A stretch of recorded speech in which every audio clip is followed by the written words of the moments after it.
சாய்நாதனே போற்றி. வாழ்க வையகம், வாழ்க வளமுடன். அனைத்து உறவுகளுக்கும் இனிய வணக்கம். நாம் இந்த பதிவில் வக்கர பயிற்சி அடையும் சனி பகவானால் ராசிக்காரர்களுக்கு ஏற்படும் சுப மற்றும் அசுப பலன்கள் என்ன என்பதனையும், அசுப பலன்கள் ஏற்படுமாயின் ராசிக்காரர்கள் செய்ய வேண்டிய பரிகாரங்கள் என்னென்ன, வழிபட வேண்டிய தெய்வம் யார் என்பதனை பற்றியும் விரிவாக காண்போம். உங்கள் வாழ்வில் வளமும் நலமும் செல்வ செழிப்பும் பெற்று வாழ்வில் உயரிய நிலையை அடைய எல்லாம் வல்ல இறைவனை வேண்டி விரும்பி கேட்டுக்கொள்கிறேன். வாழ்க்கையில் கஷ்டங்களை மட்டுமே சந்தித்த சில ராசிக்காரர்களின் வாழ்க்கையில் புது மலர்ச்சியை தரப்போகிறார் சனி பகவான்.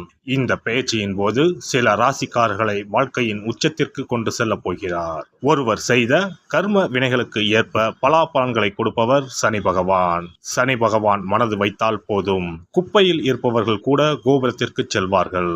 மன்னராக இருப்பவர்கள் கூட முடி துறந்து நாடு இழந்து நலன் போல அலைய வேண்டியதுதான். சிவனாக இருந்தாலும் யமனாக இருந்தாலும் சனியின் தண்டனையில் இருந்து தப்ப முடியாது. எல்லோருக்கும் ஒரே தீர்ப்புதான்.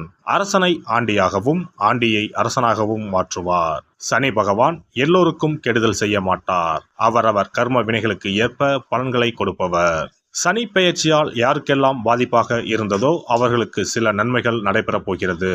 சனி பெயர்ச்சியால் யாருக்கெல்லாம் சாதகமாக இருந்ததோ அவர்களுக்கு சில பாதிப்புகள் உண்டாகலாம். வருகிற ஜூன் மாதம் 30ஆம் தேதி சனி பகவான் கும்பராசியில் வக்கர பயிற்சி அடையப் போகிறார். அதாவது எதிர் திசையில் நகரப் போகிறார். இந்த நிகழ்வானது ஜூன் மாதம் 30ஆம் தேதி இரவு 12:35 சனியின் சொந்த ராசியான கும்பராசியில் நடக்கப் போகிறது.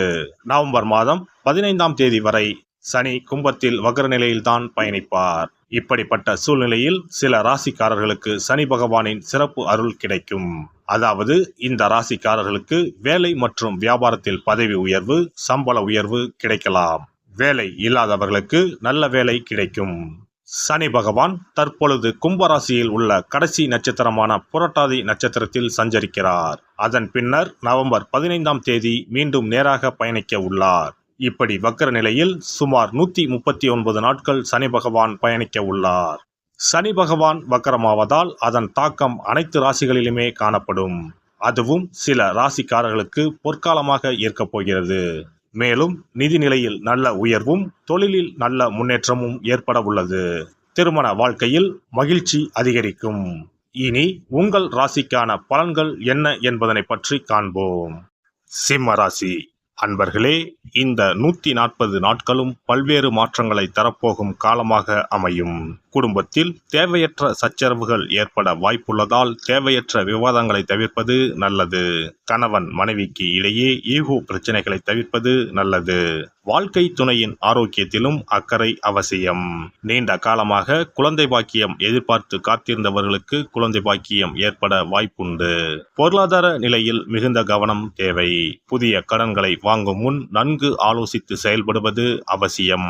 வெளியூர் வெளிநாடு செல்ல வாய்ப்பு உண்டாகும். என்றாலும் பயணத்தின் போது உடைமைகளை பத்திரமாக பார்த்து கொள்ள வேண்டியதும் அவசியம். அலுவலகத்தில் பணிச்சுமை அதிகரிக்கும்.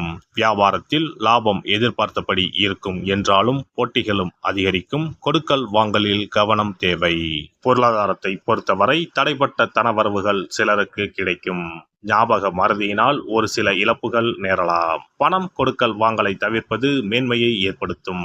பண விவகாரங்களில் புதுவிதமான அனுபவம் கிடைக்கும். ஆடம்பரமான செலவுகளை குறைத்து கொள்ளவும். உடன் இருப்பவர்களின் தன்மைகளை அறிந்து பொருளாதார உதவிகளை மேற்கொள்ளவும். உடல் ஆரோக்கியத்தை பொறுத்தவரை தலைவலி, பித்தம் போன்ற சிறு பிரச்சனைகள் வந்து சேரும். தூக்கமின்மை தொடர்பான பிரச்சனைகள் குறையும். தேவையற்ற சிந்தனைகளும் கற்பனைகளும் ஒருவிதமான பதற்றத்தை ஏற்படுத்தும். கணுக்கால், முழங்கால் ஆகியவற்றில் வலிகள் தோன்றி மறையும். ஆரோக்கியத்தில் அலட்சியத்தை காட்டாமல் ஆலோசனைகளை பெற்று செயல்படவும். பெண்களை பொறுத்தவரை மனதில் குடும்ப உறுப்பினர்கள் வித்தியாசமாக செயல்படுவது போல் தோன்றும். வாழ்க்கை துணையுடன் பேசும்போது கவனம் வேண்டும். இரு வீட்டார் இடத்திலும் உங்கள் மீதான மதிப்புகளில் மாற்றம் உண்டாகும். மனதிற்கு நெருக்கமானவர்கள் குடும்பத்தில் இணைவதற்கான சூழ்நிலைகள் உண்டாகும். மனதில் புதுவிதமான தன்னம்பிக்கை உண்டாகும். சோர்வுகள் நீங்கி புத்துணர்ச்சியுடன் செயல்படுவீர்கள். பெரியோர்களிடம் அனுசரித்து செல்லவும். மனதில் இருந்து வந்த ஒரு விதமான சோர்வும் தயக்கமும் குறையும். தம்பதியருக்குள் நீங்களே விட்டு கொடுத்து செயல்பட வேண்டிய சூழ்நிலைகள் அமையும். முயற்சிகளில் இருந்து வந்த மறைமுகமான தடைகள் குறையும். பெற்றோர்களிடம் ஆரோக்கியமான விவாதங்கள் அவ்வப்போது ஏற்பட்டு நீங்கும். மாணவர்களை பொறுத்தவரை உயர்கல்வி தொடர்பான விஷயங்களில் ஆசிரியர்களின் ஆலோசனைகள் புதிய மாற்றத்தை ஏற்படுத்தும். கல்வியில் அவ்வப்போது மறதி சார்ந்த இன்னல்கள் ஏற்பட்டு நீங்கும். விளையாட்டு சார்ந்த செயல்பாடுகளில் தவறிப்போன சில வாய்ப்புகள் மீண்டும் கிடைக்கும். உயர்கல்வியில் புதுவிதமான அனுபவம் உண்டாகும். புதிய துறை சார்ந்த கல்வியில் ஆலோசனைகளை பெற்று முடிவெடுக்கவும்.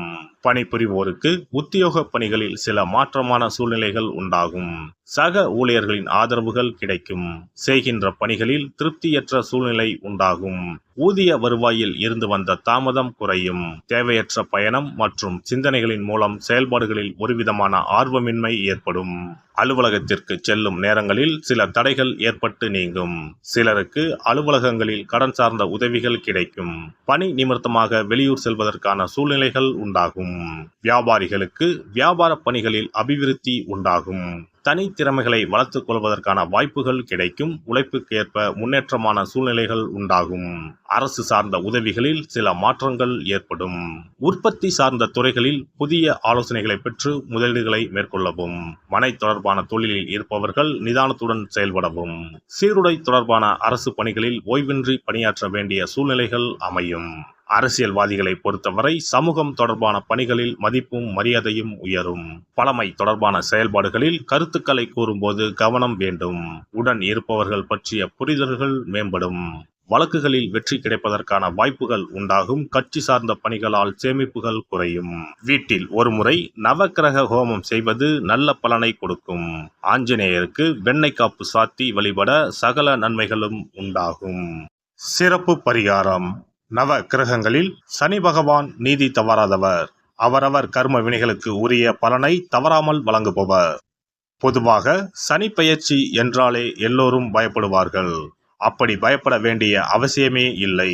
சனி பகவானால் பாதிப்புகள் ஏற்படும் பட்சத்தில் பாதிப்பில் இருந்து விடுபட பல எளிய பரிகாரங்கள் உள்ளன. ஒரு கைப்பிடி பச்சரிசியை எடுத்துக்கொண்டு அதை நன்றாக பொடி செய்து கொள்ள வேண்டும். பிறகு சூரியனை வழிபட வேண்டும். சூரியனை வழிபட்ட பிறகு குளக்கரையிலோ மரத்தின் அடியிலோ உள்ள விநாயகரை 3 முறை வலம் வந்து வழிபட்டு விட்டு பொடி செய்த பச்சரிசி மாவை தரையில் போட வேண்டும். அப்படி போடும் மாவை எறும்புகள் எடுத்துச் செல்லும். குறிப்பாக வன்னி மரத்தின் அடியில் இருக்கும் விநாயகரை வலம் வருவது மிகவும் விசேஷம். இந்த பரிகாரத்தை எப்போதுமே தொடர்ந்து செய்வது மிகவும் நல்லது. ஒருவருக்கு சனி தசை வந்துவிட்டால் அவருக்கு சந்தேக புத்தி வந்துவிடுகிறது. யார் சொல்வதையும் ஏற்றுக்கொள்ள மாட்டார்கள். குறிப்பாக அஷ்டமத்து சனி மிகவும் கஷ்டப்படுத்திவிடும். 7.5 சனியின் பாதிப்பை விடவும் அஷ்டமத்து சனி மிக அதிக பாதிப்பை ஏற்படுத்தும். அஷ்டம சனி நடப்பவர்கள் சனியினால் ஏற்படக்கூடிய பாதிப்புகளில் இருந்து விடுபட பின்கூறும் நியதிகளை கடைபிடித்தால் பாதிப்புகளின் தாக்கத்தில் இருந்து விடுபடலாம். சனி தசை நடக்கும்போது எந்த செயல் செய்தாலும் தாமதமாகும். அதற்காக கோபப்படக்கூடாது. பொறுமையாக இருக்க பழகிக்கொள்ள வேண்டும். தினமும் காகத்துக்கு எள் கலந்த சாதம் வைக்கவும்.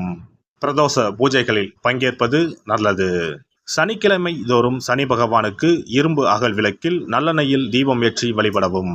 கருங்குவளை மலர்களால் சனி பகவானுக்கு அர்ச்சனை செய்து வரலாம். வன்னி மர இலைகளை மாலைகளாக தொடுத்து சிவபெருமானுக்கு சனிக்கிழமை தோறும் சாற்றி வணங்கி வழிபடவும். சனிக்கிழமை அன்று அசைவ உணவு கண்டிப்பாக சாப்பிடக்கூடாது. சனிக்கிழமை தோறும் நல்லெண்ணெய் குளியல் செய்தால் கெடுதல் குறையும். விநாயகர் வழிபாடு செய்யலாம். அனுமன் வழிபாடு சனி பகவானின் தொல்லைகளை குறைக்கும். ஞாயிற்றுக்கிழமை மாலை ராகு கால வேளையில் கால பைரவரை வணங்கி வரலாம். தேய்பிறை அஷ்டமி நாளில் கால பைரவரை வணங்கி வருவது நன்மை தரும். ஏழை மாணவர்களின் படிப்பு செலவுக்கு உதவலாம். சனி பிரதோஷ வழிபாடு செய்வது சிறப்பு. அன்னதானத்துக்கு உதவி செய்யலாம். சித்தர்களின் பீடங்கள் ஜீவ சமாதி பீடங்களுக்கு சென்று வணங்கி வழிபடலாம். வன்னி மரத்தை சுற்றி வந்து வணங்க வேண்டும். இதனால் சனி பகவானின் கொடுமையான பாதிப்புகள் விலகிவிடும். பிரதோஷ காலத்தில் சிவபெருமானுக்கு வில்வ இலை கொடுத்து வணங்க வேண்டும். தினமும் ராமநாமம் ஜபித்து வந்தால் சனி பகவானின் தொல்லையிலிருந்து தப்பிக்கலாம்.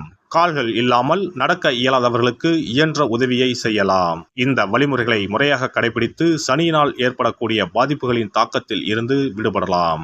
எல்லாம் வல்ல இறையருளால் நீங்களும் உங்கள் அன்பு குடும்பமும் உடல் நலம், நீலாயுள், நிறை செல்வம், உயர் புகழ், மெய்ஞானம் ஓங்கி வாழ்க வளமுடன். இந்த வீடியோ பதிவு உங்களுக்கு பிடித்திருந்தால் லைக் பண்ணுங்க, கமெண்ட் பண்ணுங்க, ஷேர் பண்ணுங்க. மறக்காம சப்ஸ்கிரைப் பண்ணுங்க. பக்கத்துல இருக்கிற பெல் பட்டனை கிளிக் பண்ணுங்க. நன்றி, வணக்கம். ஓம் நமச்சிவாய. சிவாய நம.